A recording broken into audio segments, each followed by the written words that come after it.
Asia Justice and Rights berkolaborasi bersama LBH Bandung, Jaringan Perempuan Indonesia Timur, Kontra Sulawesi, dan Ikatan Keluarga Orang Hilang Indonesia dengan sepenuh hati dan segenap cinta mempersembahkan penutupan Humanity Youth Festival 2020.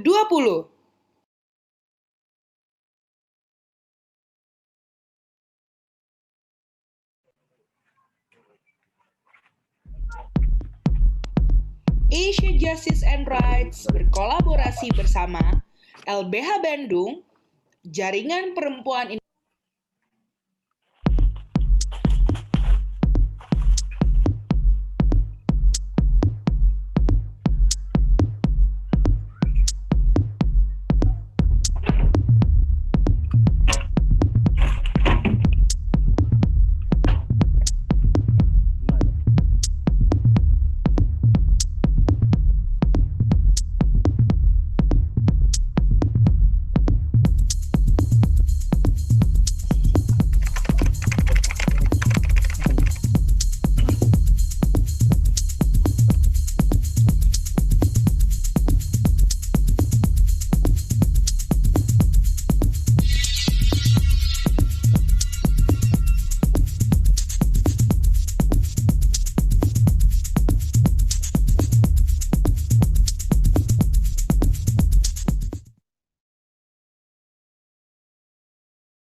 Selanjutnya, kita akan mendengarkan cerita dari Patrick Burgess, Presiden Ajar.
Push us down, the more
Hi, everybody. Very nice to be with you today. I'm in Australia right now after been living in Indonesia for 20 years. And last month I decided to come back to Australia for some time. So we're stuck here for a while people can't travel. But I wish I was warm in Indonesia and back in Asia after so long there.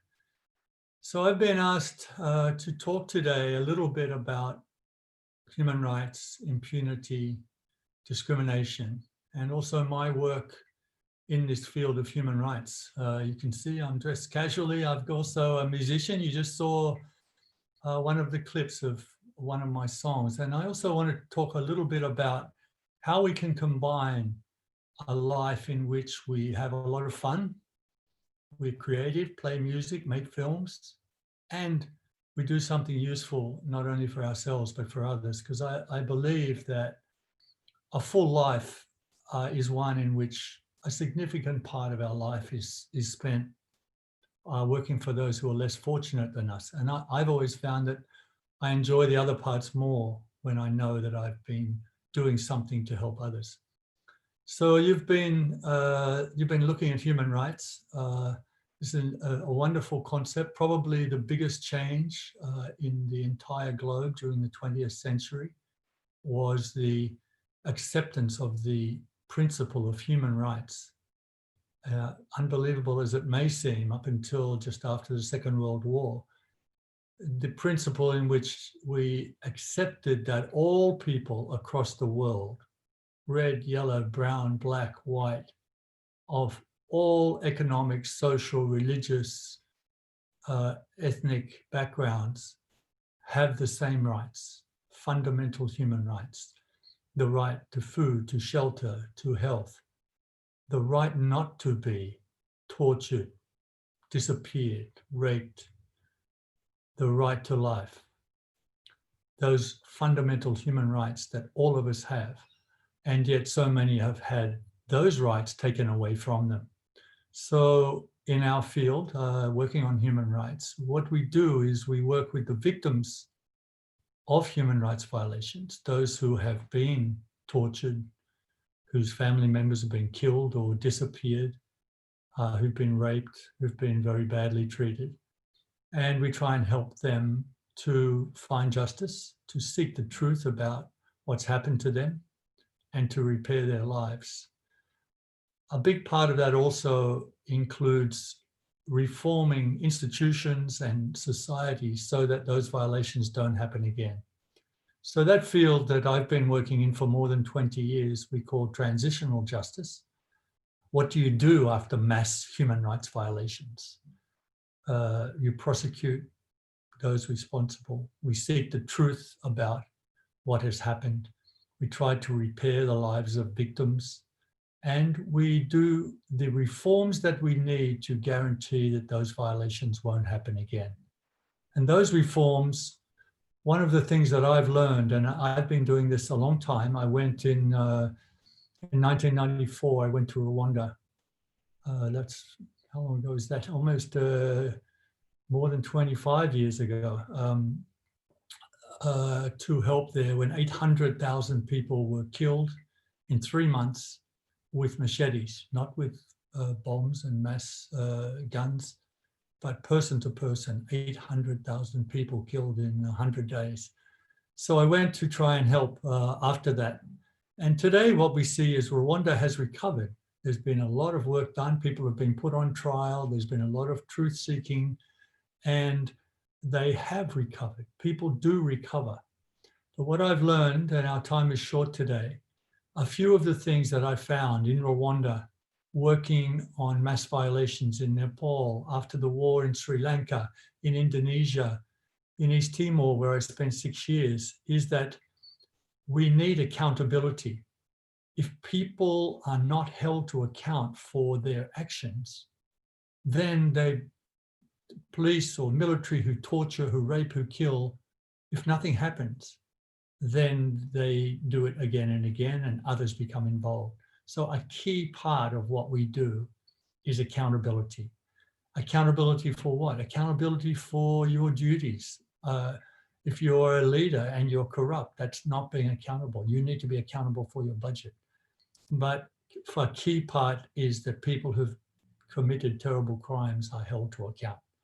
That song you just heard, Ole Lele, I wrote inspired by a East Timorese folk song, Ole Lele, but also inspired by the story of my friend Munir, who was murdered, as we know, on a Garuda flight flying from Indonesia to the Netherlands, simply because he called for accountability. Simply because in a peaceful way, he said, those who have been involved with disappearances, killings in Indonesia should be held to account. So that song is a celebration of the spirit of all of you human rights defenders. And the song talks about eternal things. I am a mountain, I am a rock. I'm the ocean tide that no man can stop. That's the spirit of human rights. It doesn't matter how many dictators there are. And I wrote, the more you push us down, the more we stand our ground. We stand our ground, and every one that you cut down, 1,000 more will rise. So as human rights defenders, we can be targeted, but every one of us, like Munir, we need to keep his life alive and his message alive, 1,000 more voices, so that they know if human rights defenders are targeted, many more will rise up in their place. So I just want to share those messages today, that impunity and accountability, those two things. If you have impunity, which means people are not punished when they commit terrible crimes, more and more crimes are committed. It's a key factor in every context of mass violations I've ever worked on, and also accountability. And a major other issue that has come up in almost all of the conflicts and post-conflicts mass violations I've worked on is the issue of discrimination. And I'm going to close today with a song I've written recently, just last year recorded. It hasn't even been put out. It'll be on my next album. It's called Gene Pool, and it's on the issue of discrimination. I started thinking about what binds us all together and Darwin's theory of evolution. And when I started thinking further about it, where did we all come from? We all came out of the same experience as out of the oceans onto land, as the apes and as becoming human. All that, we all have the same background. So we all came from the same gene pool. And this song is about that gene pool. I've got a little bit of everyone in me, and you've got a little bit of everyone in you. So this madness of targeting people who are different from us, different religions, different colors, different races, different skin color, is really, makes no sense. We all came from the same background. If you trace it back, we're not coming from different planets. We're all human beings. And that's why the fundamental concept of human rights, that everybody has the same rights, is so important. So here I am in my bedroom. I'm going to, in a pretty rough way with one microphone, sing this song. It's called The Gene Pool. It's about discrimination. Okay, here we go. I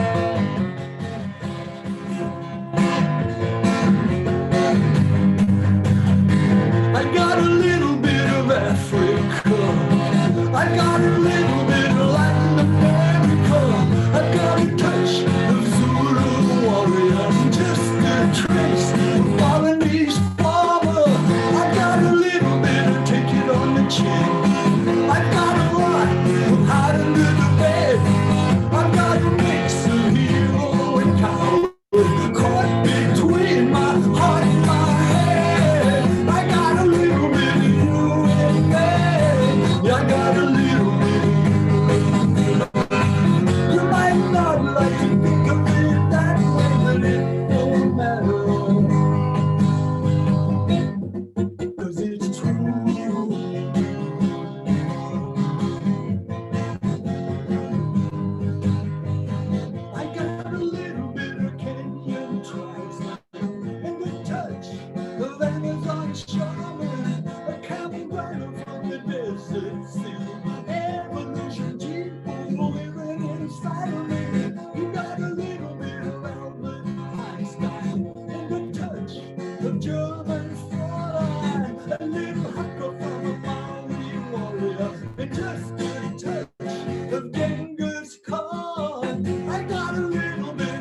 in you. You might think that history is different. You might wish that it's just not true. But Darwin proved there's no way around it. There's a little bit of everyone in each of you. I got a little bit of you in me. You've got a little bit of me in you. You might not like to think of it that way, but it don't matter.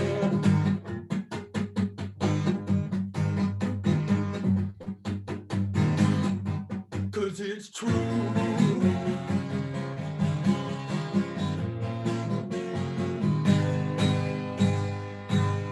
We all come from the same gene pool. Thank you very much. A little bit rough and ready from the bedroom, but and I just want to say what a wonderful day it is today, International Day, when we celebrate youth. We celebrate the future. Nice to see you. Bye. Thank you very much.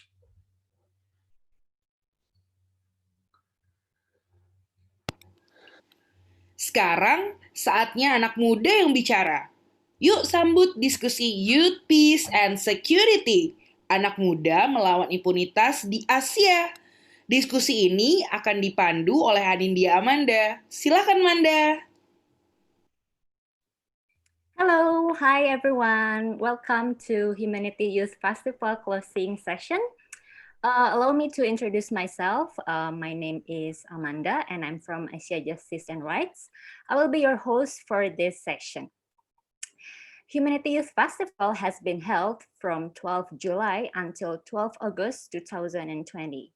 It is a festival of ideas and virtual art exhibition that aims to ask public to share their perspectives along with the youth and the survivors in order to better understand the cause and effect of violence to generations and also to strengthen the space for the aforementioned survivors to face the impact of human rights violations that felt by them up until today.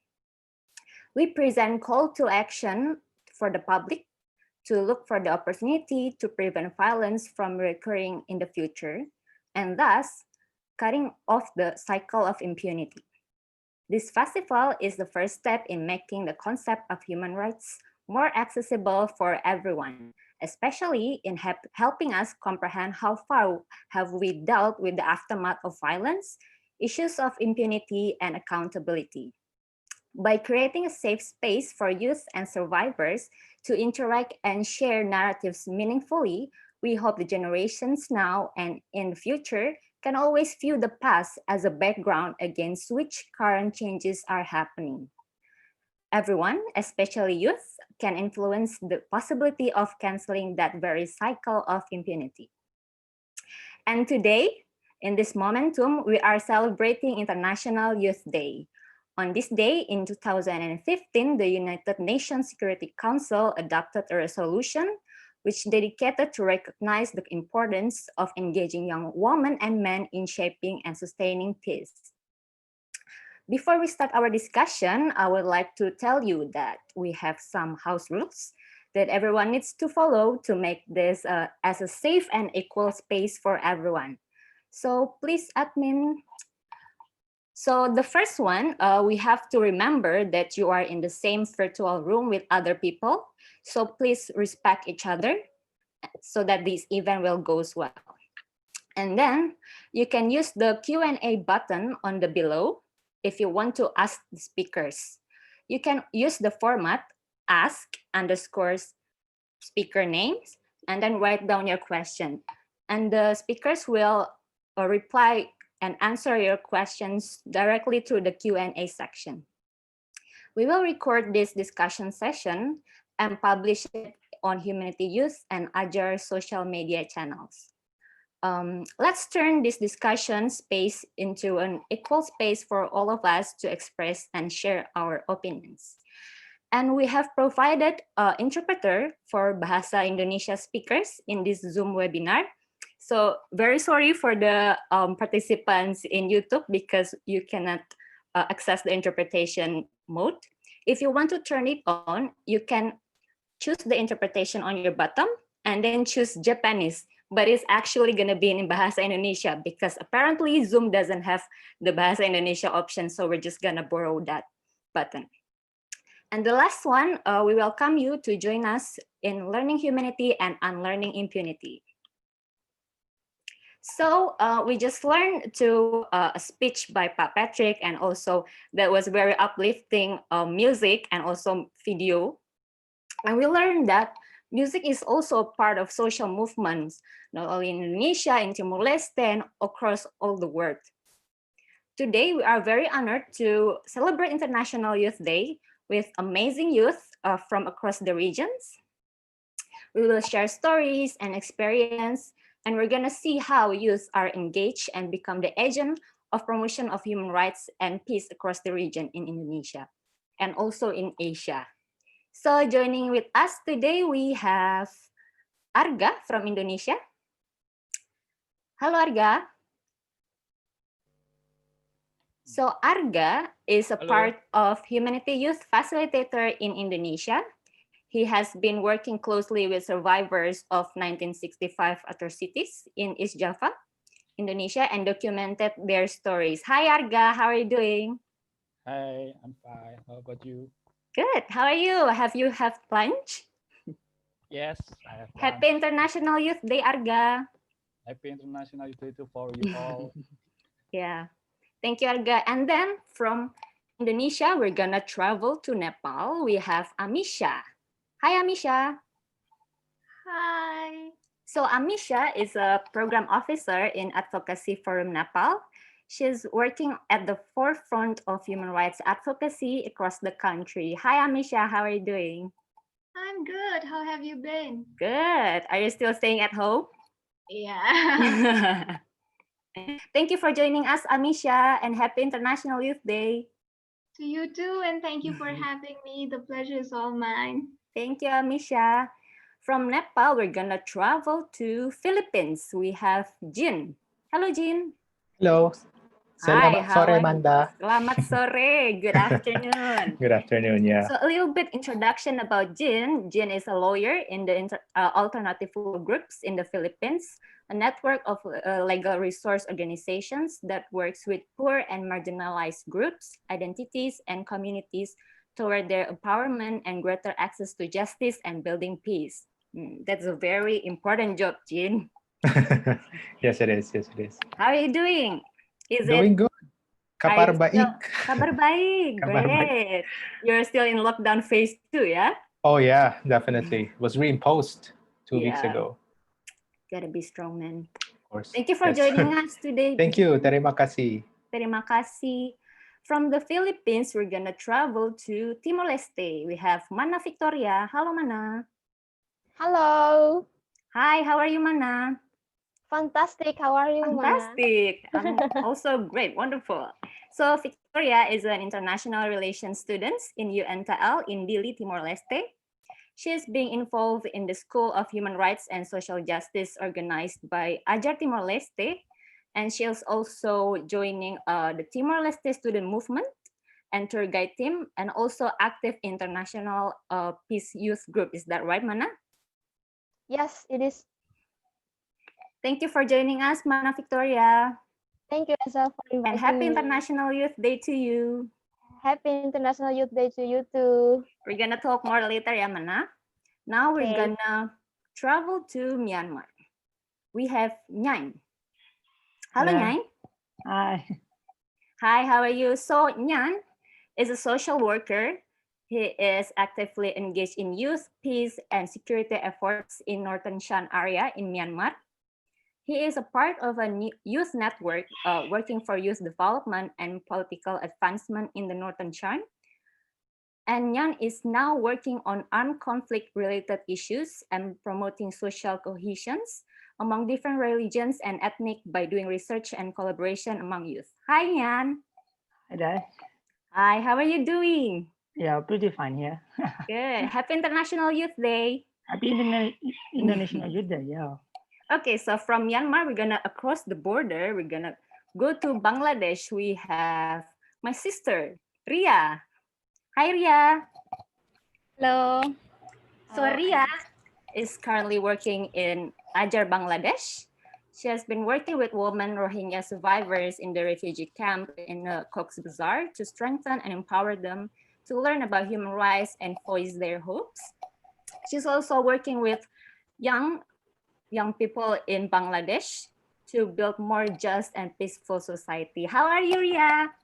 Yeah, I'm fine. How are you? Been a long Happy time. International Youth Day. Happy International Youth Day. Hopefully you're doing okay there.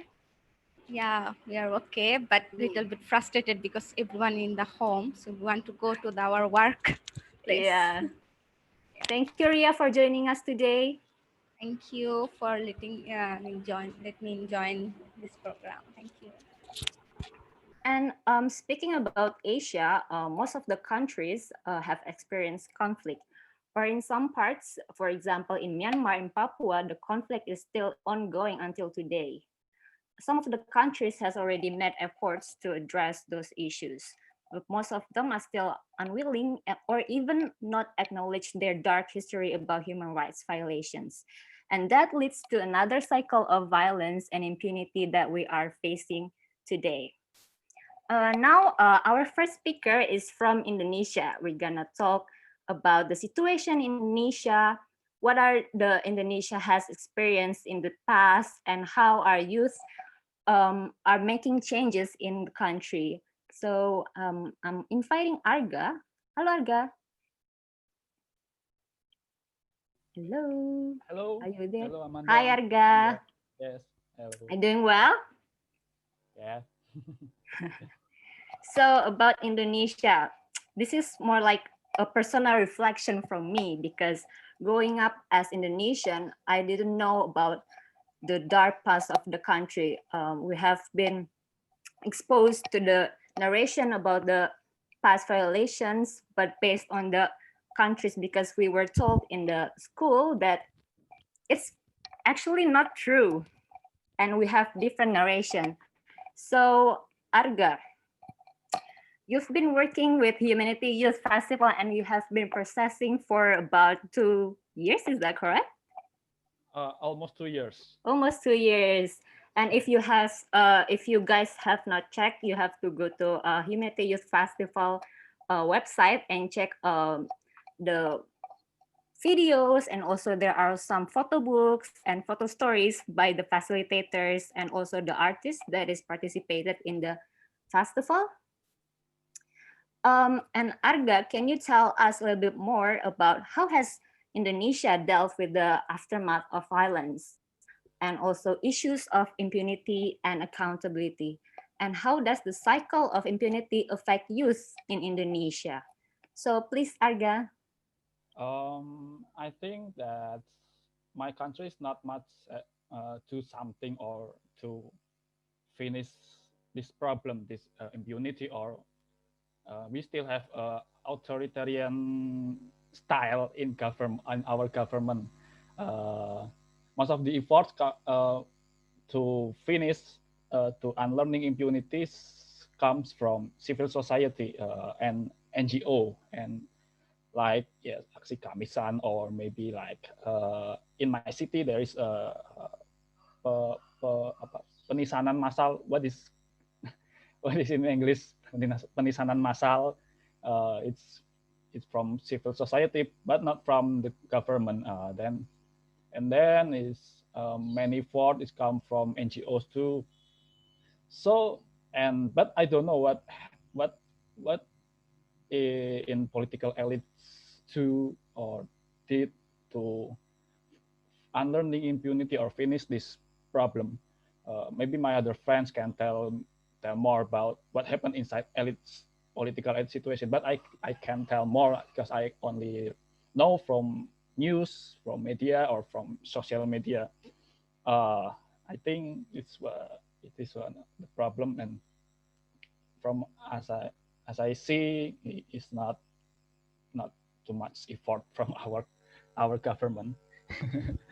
And I think impunity is affected to youth, like many like in our youth relation, like still we have learned history only from one perspective, mostly in not state perspective, but we not in school we not learn much about non-state perspective, like from victim perspective, history from the victim perspective, or history from the civil perspective, and mostly dominated by the military perspective. And then another effect in impunity is like how hard to solve sexual violence problem. Like we still can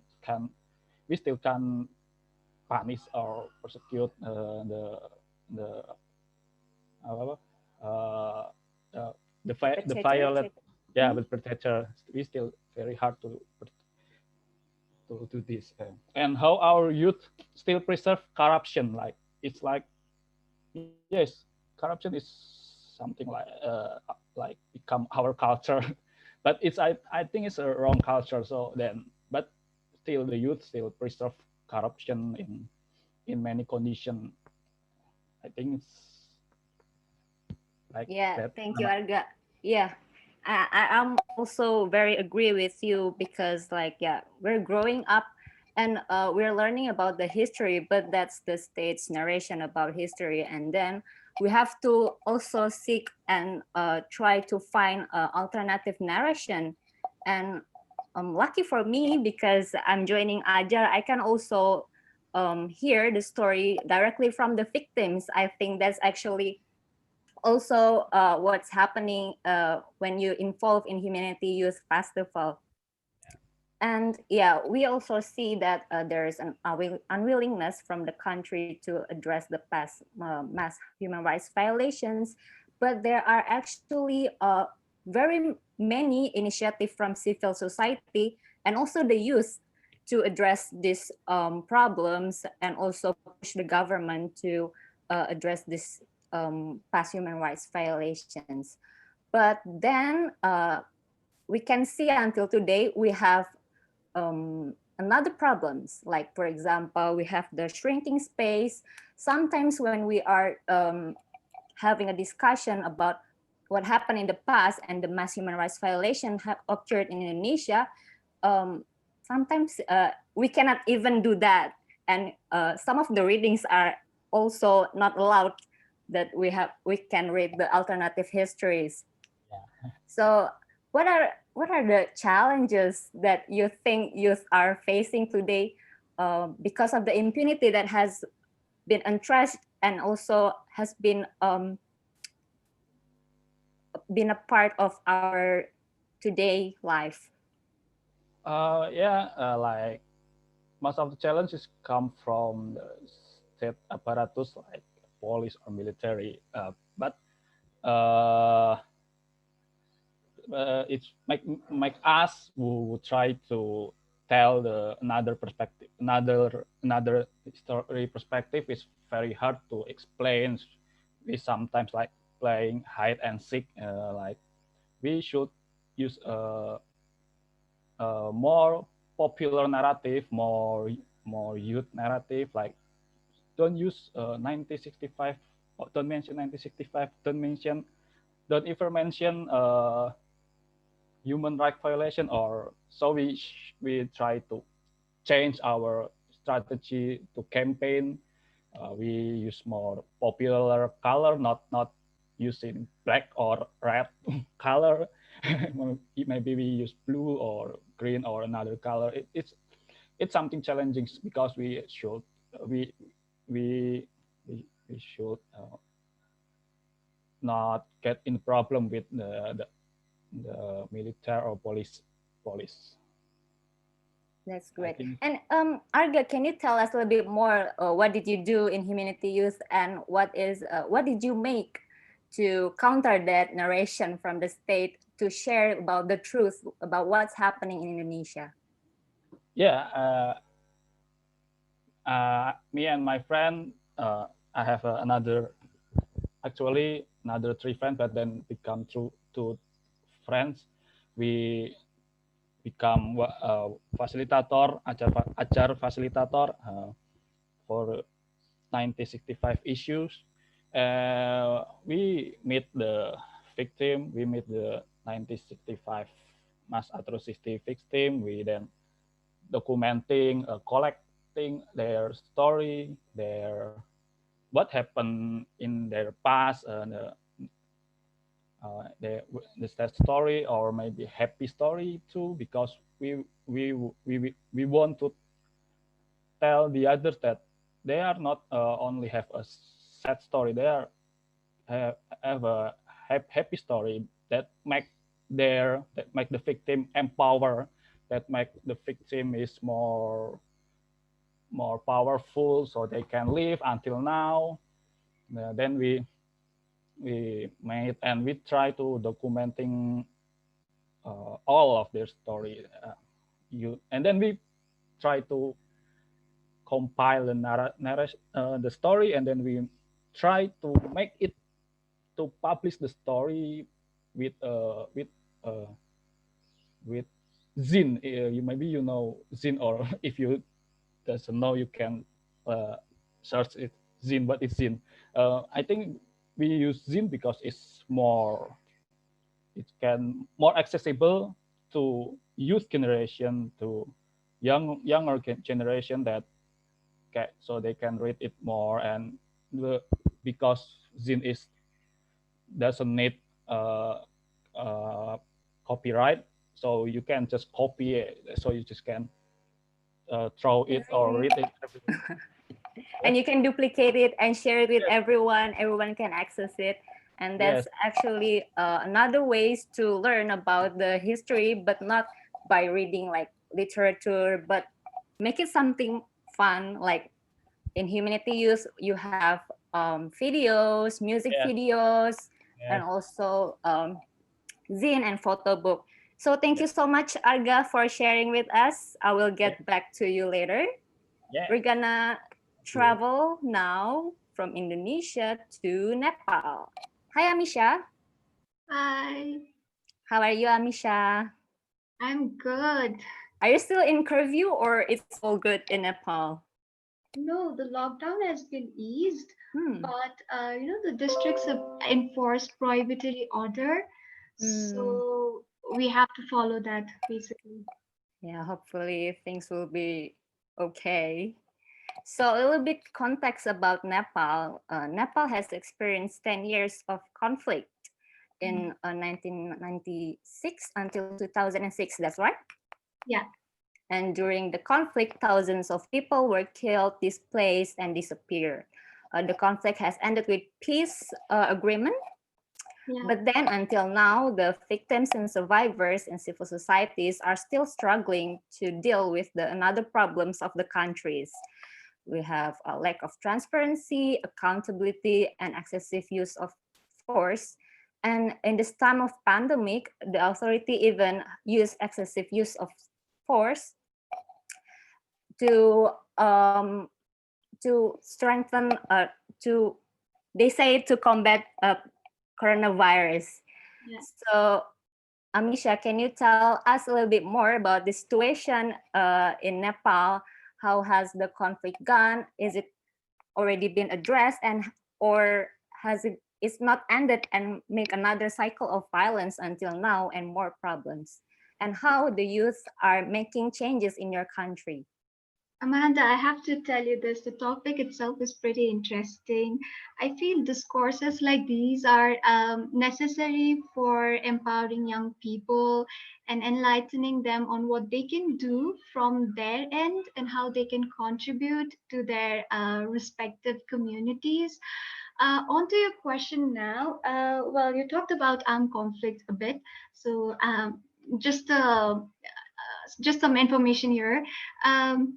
The decade-long armed conflict that took place in the country between 1996 to 2006 was mainly due to social injustices and social inequalities existing then. And it claimed, like you said, more than 13,000 lives, with thousands wounded, tortured, sexually harassed, and many suffered from gross human rights violations. And the victims were mostly the ordinary people hailing from rural areas, marginalized communities. So this was the context. And in 2006, there was this comprehensive peace agreement, which signed between the fighting groups, and it officially ended the conflict, and it promised for a truth and reconciliation commissions to investigate past human rights violations that were committed during the conflict era, as well as to provide relief to the victims. But the victims have always shown their dissatisfaction with the commissions, largely for its incompetence and failure to live up to its mandate. And also on the appointment of the commissioners, because victims claim that the commissions were formed hastily under a faulty act. Why faulty? Because it allowed amnesty for serious human rights violations. So all of these were done without proper consultation with victims. So victims assert that the whole process has been under political behest. Now, because of the past, the peace process, surprisingly, most of the alleged perpetrators of gross violations now hold public positions. They made a comeback in mainstream politics, whereas 13 years since the peace agreement, and victims are still struggling for justice. And the stalled transitional justice process and the inability to prosecute the prosecutors has disappointed the younger population. However, the positive aspect is that the courts of the country has been very proactive in issuing landmark decisions on conflict era cases, by strongly upholding the norms and values of international human rights and international humanitarian uh, laws. So yeah, the judgments by the court have been a bickering hope for transitional justice in the country. Just recently, a prominent politician was convicted for the gross violations he committed 12 years back. So analyzing the things that happened in the past and the things that is happening in the present, I must admit that youths are hopeful for the future. Thank you so much, Amisha. And as I was looking at the news and to see what's happening today in Nepal, that some of the peace protests that is conducted by youth, that is, they're having a protest because the government's lack of response on COVID-19 pandemic, and there's also, they address the problems about corruption in the government during the pandemic, but it's also responded by the government very harshly with the use of force and the policemen.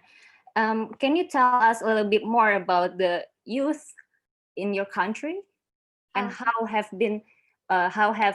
they are addressing the problems?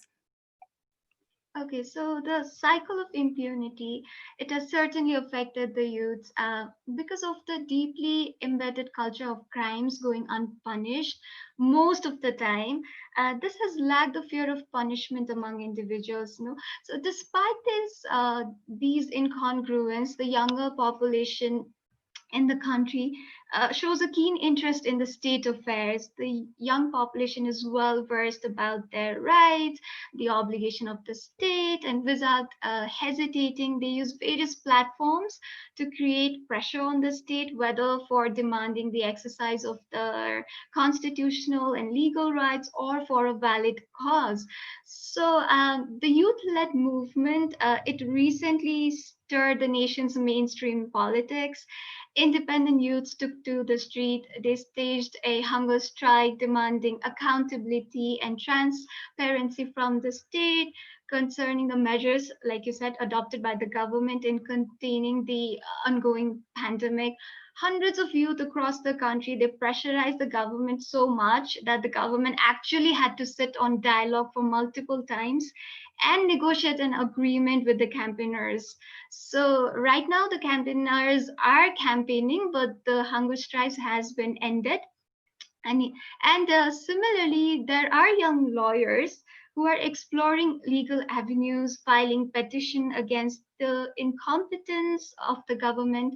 And fortunately, we've been successful in seeking interim or show cause order in the petition. So these instances shed light on how youth have been playing a role to combat the cycle of impunity in the country, regardless of the result.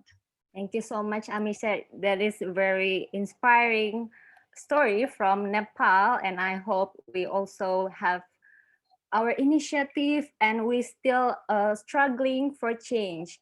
And I just want to remind everyone, if you have questions to the speakers, you can type it in the Q&A section. The format is ask underscore the name of the speakers, and then you type in the question.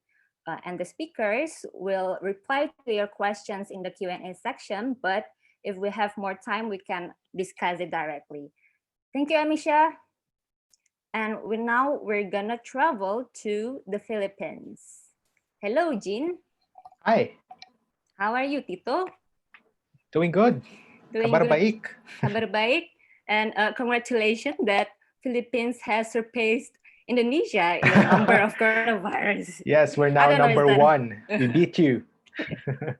We have some so dark jokes. Yes. Okay. Tito, so what happened in the Philippines? Philippines just experienced authoritarian regime during the Marcos rule, and in 1986, the dictator was ousted through people power. Is that right? Yes, correct. Actually, during that period of time, thousands of people were killed, arrested, tortured, and raped. But in 2013, the Philippines created a human rights victims claims board, where people who suffered during that Marcos regime could submit their evidence and documents and claim compensation from the funds that the Philippine government got from the secret bank accounts of the Marcos family. So in our constitution, in the 1986 constitution, there's a provision there that sets up the Philippine Commission on Good Governance, or PCGG, and it's basically a government agency, and their sole task is to file cases to get the ill-gotten wealth of the Marcoses, which are hidden in the secret bank accounts, in Swiss bank accounts under different names, and the Panama bank accounts. It's still going up to this day, still ongoing. So that's one thing that the Philippines has done. And you were working in the commission to help? Yeah, I worked there. I worked in the Human Rights Victims Claims Board, which is a different agency, for 3 months. So we were writing decisions determining whether or not the claim is true or meritorious. Some of these claims, like sometimes personally, I believed in the person that they were human rights victims, but they didn't have evidence. They didn't have enough documents. They only had an affidavit, and usually that's not enough. So unfortunately, even though I personally believe that they're victims, we couldn't grant them the compensation. But they could still be acknowledged as victims by civil society organizations. So that's one way of yeah. So if you think like about what's going on in the Philippines in the past, and we're going to see about Philippines today, you have another problems. Philippines is facing many challenges, especially in the shrinking space of freedom of speech and expression, and human rights defenders and critics are now being politically targeted, including incumbent senators, media, and civil society organizations. So what are your thoughts on that? Is it so the cycle of violence from the past has not stopped until today? And what do you think about that? Yeah, actually, this president of ours, Duterte, the current president, he idolizes. He ran with Marcos' son, Bongbong Marcos. Bongbong Marcos was his running mate as vice president, and Duterte also proudly compared himself to Hitler, which is very alarming. But I think the reason why he rose to popularity and he even won the elections is because people were not satisfied with how the government addressed corruption and the development of the Philippines in the past administrations. And Duterte seemed like finally he promised change. He promised that he was gonna do this and that, and he will kill all the criminals and solve crime, solve drugs in 6 months. He promised all of that during campaign, and 3 years from now, we still have a lot of drugs. Um, they say that they've succeeded because now the drugs are being imported from China instead of being manufactured in the Philippines. But to me, that's just stupid because you still have drugs, and actually, it got worse. It got nowhere, right? But yeah, the cycle of violence is there, and I think what the Philippines lacked is that we did not have enough reforms, legal reforms, to make sure that human rights violations will no longer occur. Ever since 2016, the drug war happened.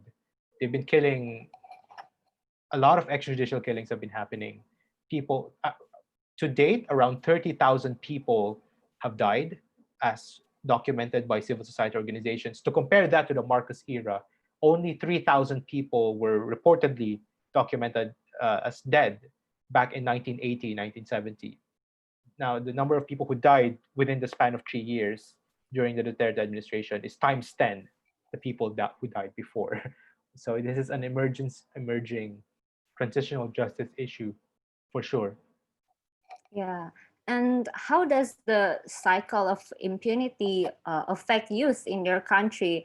We can see that Philippines is facing a very difficult situation, and now human rights defenders and activists are also targeted by the government. Now you have the anti-terrorism law, which can be used by the government to just silence the activists who are demanding something to the government. So please. Right. So most especially that anti-terrorism law, it's very similar. Our situation is quite similar to Hong Kong. They also have the anti-terrorism law, and it's being used by the government to target critics, protesters, and the youth is very, very frustrated and angry. Mostly they take to social media, Twitter, Reddit, where they can be anonymous and do online activism, and they keep the discussion, the education, the sharing of information alive. Because back in the 1970s, 1980s, you did not have internet. So it was difficult to exchange and preserve information if you're living very far away from different regions. But now, because in the internet, and most especially, you can be anonymous in certain forums, certain platforms, people, especially the youth, they can be more fearless.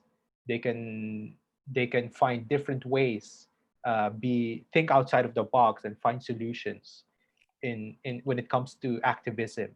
So, and I think that's the role of the youth today, to just keep the education going. Of course, the youth is still going to study, still keep getting better so that they can replace the previous generation of human rights defenders. But while they're doing that, they can also protest and do activism and keep educating other youth so that eventually this will not happen again, hopefully. Even if you're not a lawyer, even if you're not a human rights social worker or anything like that, you can still do your part by engaging others, educating people, and remembering what happened in the past. Because it's interesting, back in 1970, I wasn't alive back in 1970. I was born in 1993. And it's interesting to note that in your case as well, the government, when we were still in school, the government would water down what happened during the martial law era, or would completely deny it in the textbooks, right? Because that's their version of it. But because of the human rights defenders engaging the youth, and the youth listening to them and sharing the information, even though we weren't born or we did not experience martial law back then, we know that these things happen, that these human rights violations happen. So that's very, very important, because if we don't do that, people will forget these dark times in our respective countries. Thank you so much, Dean. That is very inspiring. Yeah, it's also happened to me, because what happened of mass human rights violation in Indonesia happened before I was born. But now we have the duty to learn about the history of our country, and then remember it, and also sharing it to the next generation so that it will happen again in the future. So Jin, I will get back to you later. We're gonna travel more into Timor Leste now. With Mana Victoria. Hello. Hello, Mana. So in Timor Leste, it's a little bit different, yeah. Maybe or may not you experience by yourself the conflict because it's just ended in 1999. And yeah, during the occupation of Indonesia for 24 years, it was a dark past. And Timor-Leste has gained its independence from Indonesia in 1999. And Mana Victoria, can you also share with us how has Timor-Leste dealt with the aftermath of violence and issues of impunity and accountability? And also, how does the cycle of impunity has affected youth in your country? Yeah, okay. Relate to this question, I would like to bring us back to the past. During the period of 1975 until 1999, there were gross human rights violations in Timor-Leste, including extrajudicial killing, enforced disappearances, rape, torture, and other crimes of sexual violations committed by the Indonesian military and their support group. And during this period as well, many of Timorese were murdered, as well as several thousand children under 16 years old were forcibly taken to Indonesia without their parents' consent. And until now, the saddest thing is that until now there has no been a clear explanation from the perpetrators about their fate and whereabouts. And even in 2005, the both governments, uh, the governments of Indonesia and Timor Leste, collaborate to create a truth and friendship commission to reveal the truth regarding to what happened between 1975 to 1999. And in 2008, the first report of this commission was to recommend that the both governments have to work together to explain about what happened actually to Timor-Leste, to Timorese in the past, including provide the recovery program for the survivors and their family, as well as the Indonesian government should acknowledge and apologize for all the sufferings that caused in 1975 to 99. But however, unfortunately, the both governments are generally fail to implement their recommendations, because the both governments have chosen to prioritize the reconciliation to strengthen the bilateral relations between both countries. And the Timor-Leste Commission of Reception, Truth and Reconciliation, CAVR, also recommended that the two governments have to take steps to clarify what actually happened to Timor-Leste. But however, these recommendations and other aims that ensure justice and reparation for the survivors and their family are largely ignored. And in this case, we can clearly see that the state and the government is incapable to handle this case. I mean, the government is not really active to fight for impunity, and even the civil society and the social movements are in charge in this case. The civil society and the social youth movements are really active to fight against impunity by doing advocacy for justice to stop impunity. And this bitter reality make us as the young people of this country, we are fully aware that we have a very important role in our country in fighting in active to fight against impunity by joining the civil society and engage ourselves in the social movement for doing advocacy for justice to stop impunity. And one of the great things that the youth the youth in Timor Leste do to against injustice is being involved in the activity of memorialization ceremony of historical place, where where all the youth get a very brilliant chance to meet the survivors of the past conflict, and we have the survivors to tell out to everyone that uh, we we have to keep on remembering our past. We cannot forget what happened in the past. We try to tell to everyone that um, the survivors, they were suffering in the past. They were suffer before the independence, and they still suffering after independence. That because they also have to face many kinds of discrimination, such as a stigma, pressure in the society where they live. And this is really push us as a youth to be enthusiastic, to be more enthusiastic to fight against impunity. And in brief, we can conclude that even though the wounds in themselves have been cured, but however, it will still remain the scars. This is the situation. This is the current situation of the survivors of the past conflict in Timor Leste. And I remember that you also say that you're also a tour guide in your country to visit the historical places, to also explain to the tourists what happened in Timor Leste. That is very important job. And Mana Victoria, can you also tell us a little bit more? Why are you involved in such a social movement?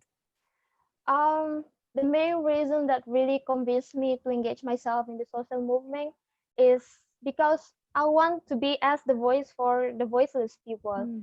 According to the reality, according to what happened in the reality, there are a lot of unfair things that happen in our society, which is actually people can see it, people can hear it, but some people pretend to be blind to ignore it.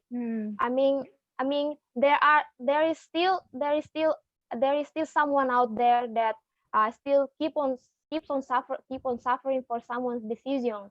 They try to speak out, but they can't because their voices are ignored. No one hears them. That's why I fully believe that my involvement in the social movement is the only option for me and the best way for me to stand up with the oppressed group and make their voices can be heard by everyone. Thank you so much, Mana Victoria, for what you're doing in your country. You are so amazing. We will get back to you, Mana Victoria, later, yeah? Okay. Thank you. Thank you so much for sharing. And now we're going to Myanmar. We have Nyan. Hello, Nyan. Hi there. Hi, how are you doing? Yeah, pretty good here. Pretty good in the Northern Shan. Yes, so if we talk a little bit about the situation in Myanmar, it's a little bit different because you still have ongoing conflict in some parts of area of the countries, and also until this day, the violence still continues and escalated in Northern Shan, in your place, and also in the Rakhine State. And in 2017, more than 400,000 refugees crossing the border from Myanmar to Bangladesh. And under the constitution, the military holds extensive power over the government. So Nyan, can you share with us a little bit about the situation in Myanmar, and also how the youth in your country have made changes to stop this violence happening? As the context, like we have a lot of issues going on in Myanmar. if we talk about first the contents of the whole nation, we have mostly the fightings happening in the northern Shan and Kachin state and the Rakhine state. Actually, in the Rakhine state, the most cases are like the Rohingya cases, and now the government, the Tamil is fighting with the ethnic group AA, the Arakan army, and that fighting is still going on. And on the northern Shan side, actually, I'm from the northern Shan, and northern. I want to say more about my place, the context, because it is more interesting and the issues is still going yes, on. Please, because we want to hear. Yeah, because in northern Shan, in my place, there are more than as there's an ethnic arms, and there's a government, and there are small also militias, and also there are some gangs like a warlock that control the area. So even in the state, even when you travel to one place and one place, the constitution of on the one who govern the state are pretty different. So there are also lots of uh, the rule of law and everything is not really going well. So every month we have landmine issues. We have arrested by the ethnic arms or the Tamador military. Tamador is the government military. So there are still we have many impunity going on. Like everybody get tortures. Like many people, based on their religion, based on their ethnicity, still the fighting is going on. The violence is still going on, and yeah, every month the one who most suffer are the youth actually, because in Myanmar population we have more than 35% are the youth, and the one who live in the conflict area are the also the population the youth population are higher in Myanmar. So the one who suffer the most are also the youth. Uh, the one who has been taken by the arms group also youth. The one who also torture and rape are also the young women. So the youth population really suffer than any other age. So we can say like this. So in northern Chan, usually we have like lots of landmine issues. As I say, youth cannot go for any job opportunity because even when you live in a village, uh, there's some people come to you and take you to become a soldier. So people migrant and work in China now or Thailand. Now they have to come back for the COVID because of the pandemic. They have to come back, and now there's no job opportunity, and now they have to go for the armed recruitment. So like these kinds of after this pandemic, we have more issue than before. We are still in the pandemic, but we will be more issue after this pandemic. So yeah, every year we have IDBs. Youth are also the IDBs, and so we the one who are the youth, uh, the IDBs, uh, uh, uh, even in Myanmar there are many kinds of IDB, like the one who can temporary IDB and the one who live as an IDB camp. Like so there's also many mixed up things happening. Still we are in the violence era, and all the fightings are happening, all the clashes are happening everywhere. So how youth are changing this? In northern Shan in Myanmar, what youth are now, what the youths are doing? Actually, after the 2010, the opening out of the democracy government, whatever we call, even we are not legitimate or anything, we still have started the election and democracy process, and all the transition is going on, and the youth started to engage in every process, actually in the peace process, and also helping the IDBs, or helping to take back the one who has been arrested by the armed group. So these are the things who did work. They base their works on the Geneva Accord or human rights, uh, uh, uh, based on IHR, and they are doing well. As a youth in Myanmar, there are many youth network growing up with the whole movement. As I am from the Northern Shan, youth network.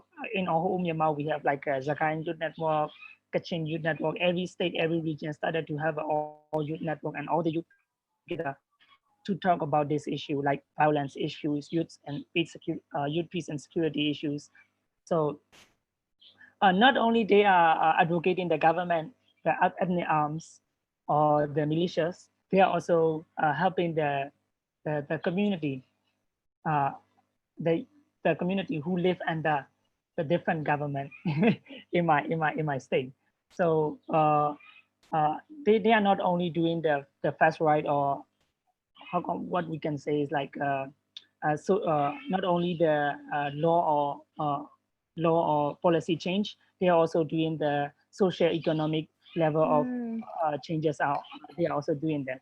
So if we talk about more about the cycle of impunity, what happened is, because all the issues are based on mostly are based on the religious and ethnicity. When they talk about the back of the history, the youth majority, like there's like a majority and minority issues, and the minority youth have more like hatred because of the impunity, because no one take care of the accountability, and no one watch over the accountability or legitimacy of the government. There's more hatreds are going on, but at the same time, on the other hand, the youth are also doing some participation engagement between different groups and ethnicity to stop this hatred. So in Myanmar context, if we talk about this a lot, because each state has many different violence and issue, different kind and different types and different. But what we are doing now is the participation and engagement is the only key to stop this, the hatred or the hate speech or the fighting among different ethnicity. As the new election is coming, and now as a context now, there are too much hate speech on between each ethnic groups, and all the youths are trying to stop this issue by engaging each other and stopping their own people not to do hate speech or hatred. So, and one thing that's 2020 in Myanmar, there's also a good news. We can say it. All the political party, the one who are going to engage in the election, are now promoting youth in their party. In their party. So more youth will be engaged in the political election. So this is the biggest changes in Myanmar history that we can see it now. But somehow youth are playing a big role in a transitional movement, a peace movement, or even in armed clashes. The youth network and youth engagement help to stop the armed clashes. Like they are only maybe a phone call and stop a clashes of two groups fighting in the village like this. This is how youth movement are escalating, go towards the peace process. And I thought this is maybe because of the engagement and the participation that they come together is the only key for our changes now. Yeah. Thank you so much, Nyan. From your explanation, we can see that youth is the most affected groups of the conflict, but also holds a very important role to stop the violence and also to make peace. And they're also working on different levels in your country to achieve peace and justice. Yes. So I will get back to you, Nyan, later. Thank you so much. Thank you so much. And I would like to remind everyone, if you have questions for our amazing speakers, you can type it in the Q&A section. You can type ask_ the name of the speaker and then your question, and they will answer it directly in the Q&A. And for our watchers in YouTube, you can also ask your questions in the live chat, and then our admin will help you to send the question to our speakers. And now we're going to Bangladesh with my sister Ria. Hi, Ria. Hello, are you there? Yeah, I'm there. Hi, I cannot see your face. There you are. Ria, how are you doing? Fine. How are you? Good. How are you? Ria, if we talk a little bit about the situation in Bangladesh, you have liberation war in 1971. Yeah. And then now Bangladesh is the place where hundreds of thousands Rohingya refugees are staying now. So Ria, can you tell us a little bit more about what are you doing in your country and what happened in your country, and also how youth are striving for change in your country? Thank you, Amanda.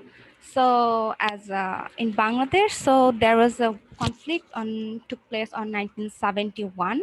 So it was a 9 months period that conflict actually going on. After 9 months, so we get our liberation, I mean freedom.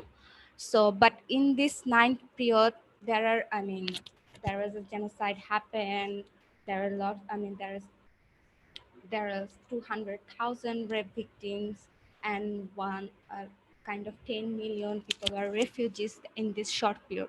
But it's not happening all of a sudden. It was a series, one kind of series that we feel discrimination from the after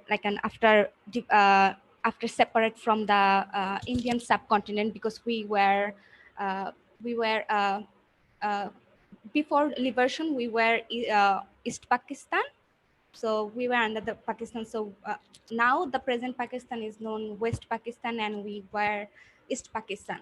So we are like the same country before. So the conflict is going on between East Pakistan and West Pakistan. We always feel the discrimination, whether it's language or job, education, in every sector. So the first, raised the voice raised by the youth in 1952 for the against the language movement, because at first they said that they were we cannot they said language could not be Bangla, it should be Urdu. So as we are Bangladeshi, and our majority is Bangla language, so we feel the discrimination at first time there. So the youth is the one who take their voice that time in 1952. So followed by this, the 1971 took place when we, feel so much discrimination in every sector. That time we raise our voice. So that time in every sector, youth, in every ages, even the women also take part of this our liberation that time. So and also at the because we got our freedom on 16th December 1971. So on December we got also help from the India and Bhutan as a like a friend country, because they help us in this war.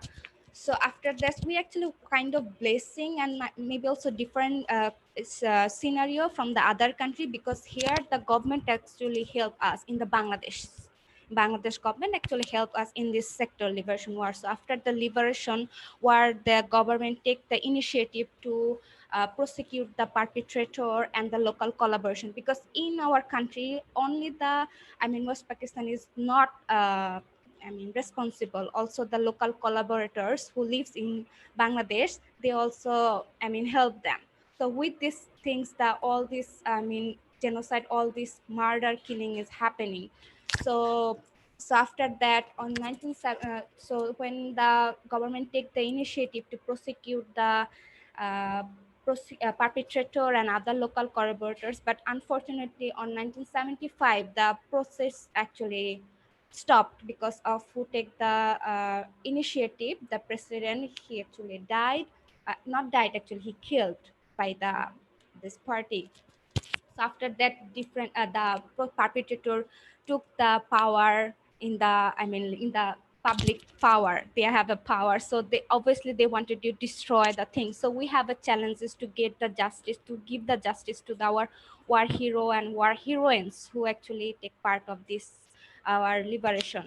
So after this, like after this 40 years struggling, something that we finally got our court, our own tribunal to try the perpetrator local collaborators on 2010. So also there's an interesting story. That time also the youth wants to give the justice, because we want to remind our history, and also want to show the gratitude to them who actually fought for our country.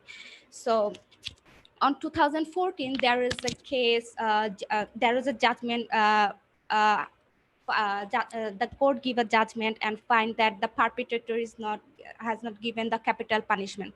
So the youth actually raised their voice why he cannot get the didn't get the capital punishment, because he did a heinous crime. It's not he should be punished capital punishment. So there was a youth, like thousand and thousand youth actually raise their voice in a one place, and that place also called is Gono Jagaron Moncho. It's like a it's like a whole population. Most of the population are come to in one place and asking for the justice for the freedom fighters. And so after that, so still the proceeding is going on. 40 cases, we get the judgment from the 40 cases, and also the other cases is still going on.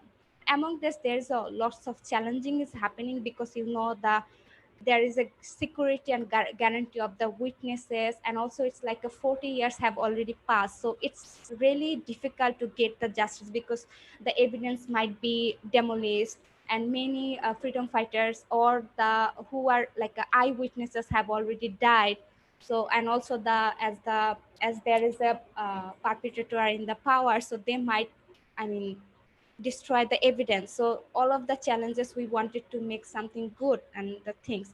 But there is another positive thing, is that we have a many memorials, and also that you mentioned, that Liberation War Museum also work on that. So we have a youth center that's called Center for the Study and Justice. So we work on that. We also talk on the victims, survivors in prison.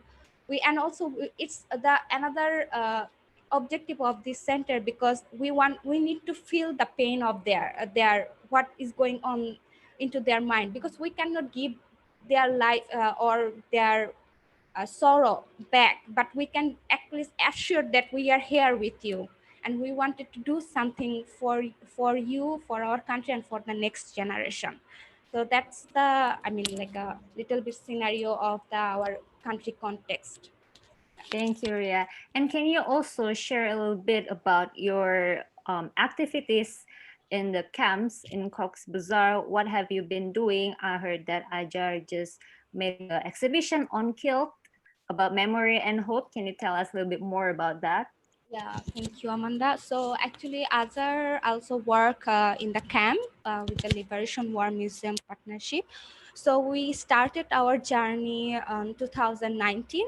So in this, we have already known that I mean, in 2017, 1,700,000 Rohingya come to Bangladesh. So we wanted to do something for them. So our aim to empower the Rohingya victims, so to ensure that they can participate and contribute to steps to fulfill their rights, including access to justice. So as a part of this holistic approach, Azhar and LWM conducted a project.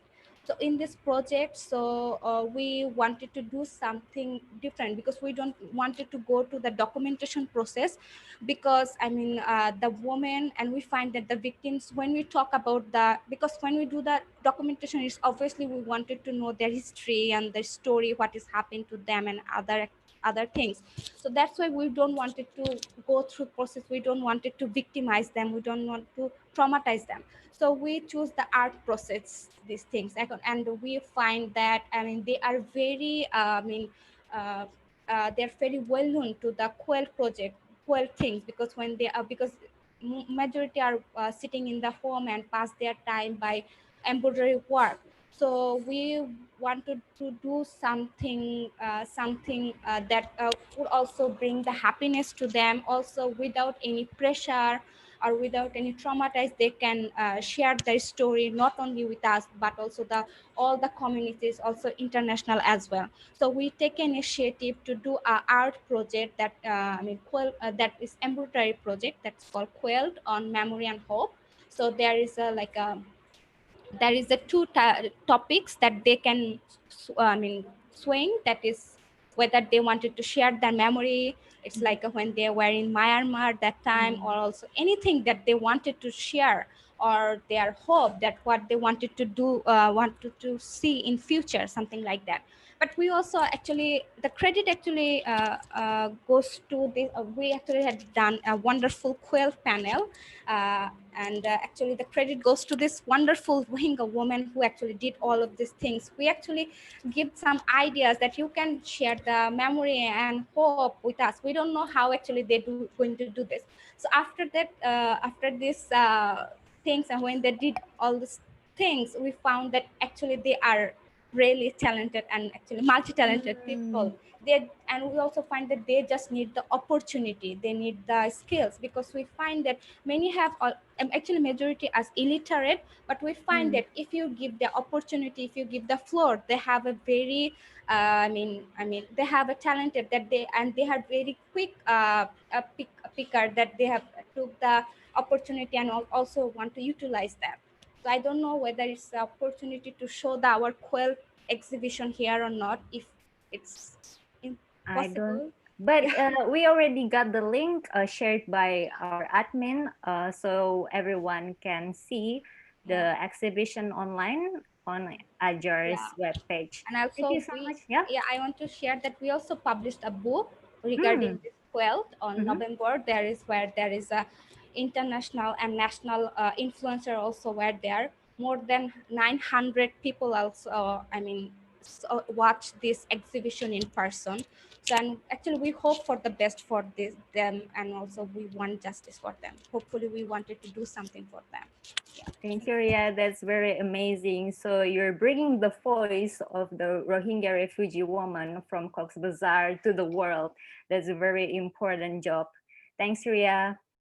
So I think we have already heard from our friends across the Asia about how important is it the youth, they have been actively become an agent of peace in their countries. Now I have my last question for every speakers. Can you turn on your videos, everyone? Hello, welcome back. So for each of you, I would like to ask, what are your dreams about the future without violence and impunity? And how can youth play the role to create a culture of accountability and respect for human rights? Okay, so Ria, are you ready to share your thought about that? Yeah, so my dream for that, obviously there will be no violence. I mean, on the peace, actually they exercise the peace things in not only by words but also in their practical life. We know that there's a lots of a conflict is happening, so we cannot maybe go back to our past, but we can try to swing it, try to repair it. So we wanted to repair it, and also we want that these things cannot be happen again. We don't want any kind of repetition. That's the things. We wanted to live in a harmonized time, harmonized era, that everyone live in like a family. The whole world is like a family, and there was been no chaos, no violence, all of the things. And also I think the youth can also take this initiative with the advices and the suggestion from our fellow who actually have the experiences. Also with the ideas, we can go forward and also take, have the innovative idea, and also that we can come forward to make a beautiful country, beautiful art. Thank you so much, Ria. And for all the participants, if you still have more questions, because we have very strict schedule today, if you have more questions for the speakers, please, you can type it in the Q&A section, and the participants can type ask underscore the name of the speaker and then the question, and the speakers will answer it in the Q&A section. I'm gonna go to Myanmar. Nyan, what is your hope and dreams? Hello? I cannot hear you. Hello, can you try to unplug your phone? Hello?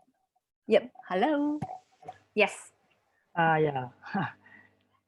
My dream is maybe is my dream, but it's not only my dream. It may be many dreams of my people or my nation. As we are going through the democracy transitional process, and all the ethnic groups and ethnic people and indigenous people are dreaming on the federalism state of Myanmar. So what we all are dreaming is like, as there is no more torture, freedom of religion, freedom of expression, freedom of speech, and protective protective of their indigenous literatures and yeah, all the art that has been come through all this era.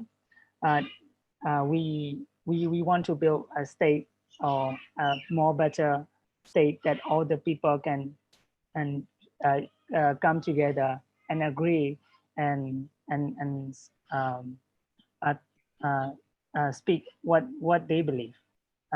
Actually, the belief may be all their religions or all their ethnicity or anything.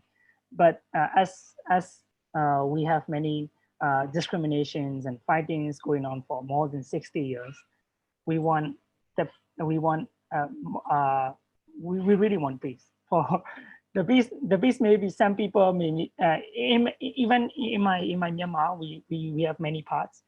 Then the needs of the peace is different for my state, for my place. We don't want no more fighting or no more clashes or no more shootings. And as my scene, we want to sleep. We want to sleep really well. We don't want to worry anymore. Because yeah, if there's some fighting, we always like have to wake up and we have to go around and run around. So what we want is we want to sleep really well, really well than any other thing. Yeah, that's what all we want. Yep, Thank that's you my so dream. much. Thank you so much, Nyan. So we just want everyone to live in harmony.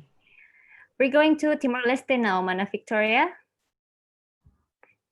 Yes. So what are your hopes and dreams for the future without violence and impunity? And how can youth play the role to create such environment? I'm dreaming a future where everyone can live in the society that democratic, universal, respect to human rights, live peacefully and equally under the law, no more discrimination, no more stigma, pressure, and of course, no more the presence of impunity, where finally the survivors can gain justice. And I hopefully there will be more and more young generation human rights defenders who are enthusiastic to be the voice, the ears, and the eyes for the voiceless people. And because as a youth, we have a very important role in our country, as I said before, because we are the agent of control, we are the agent of change.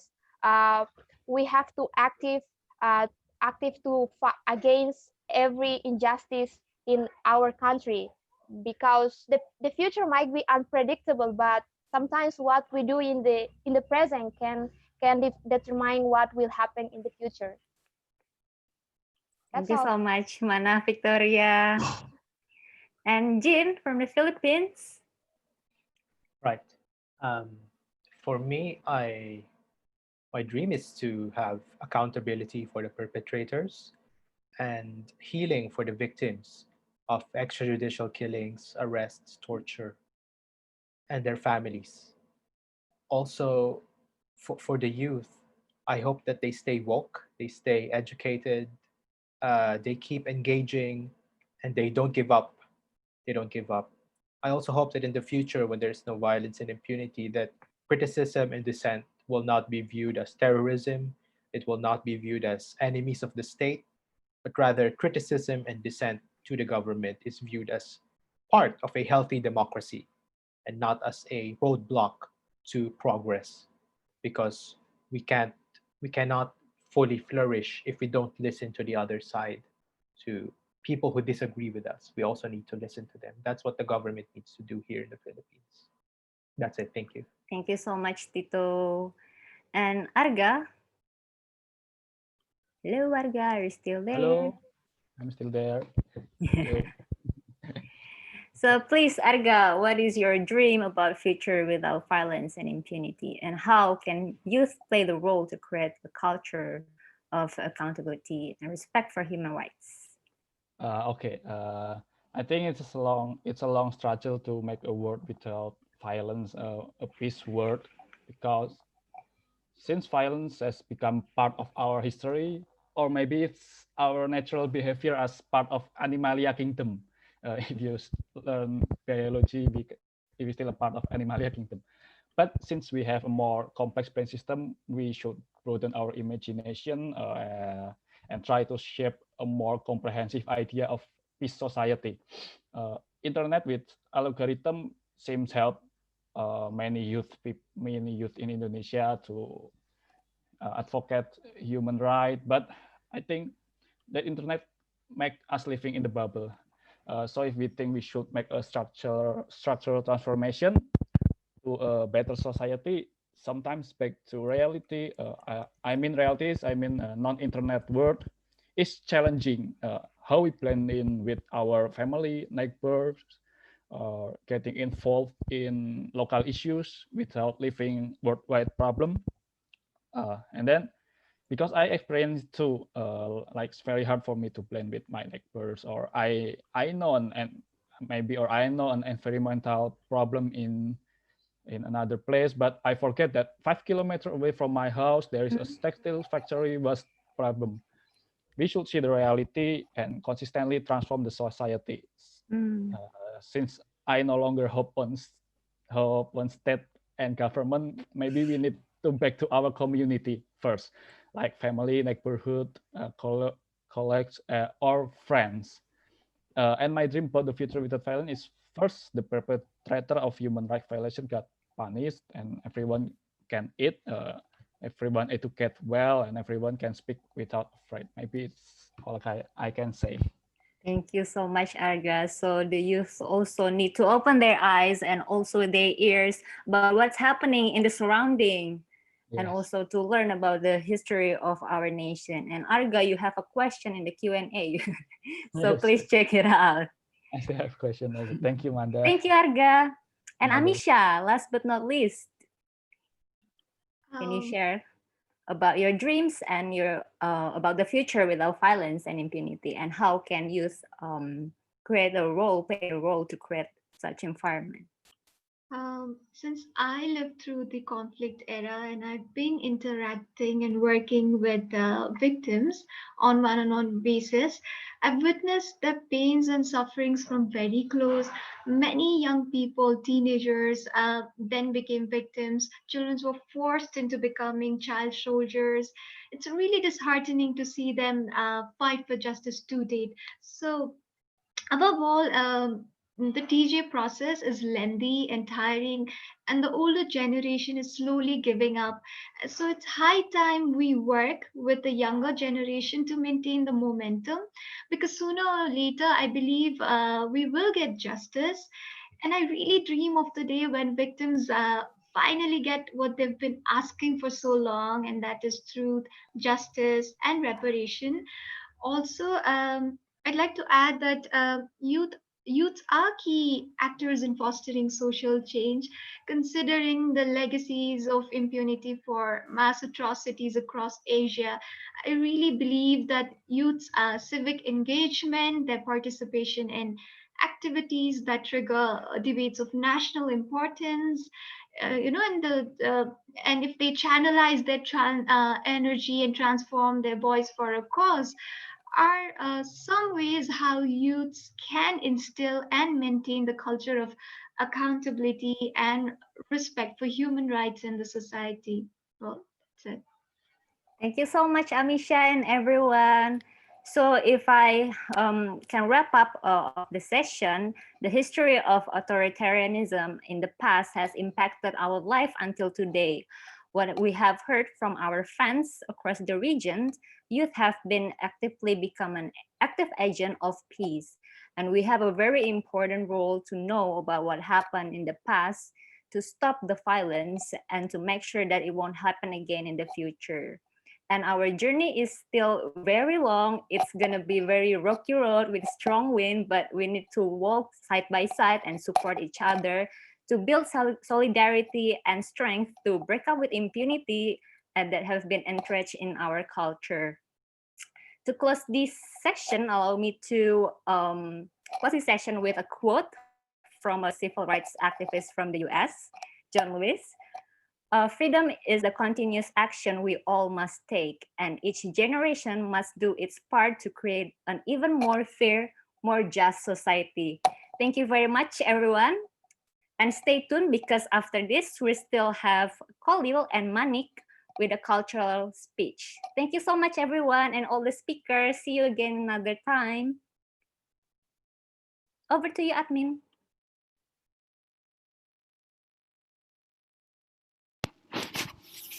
Sebentar lagi akan ada Manik Margana Mahendra yang akan berorasi. Yuk kita sambut bersama. Silakan Manik.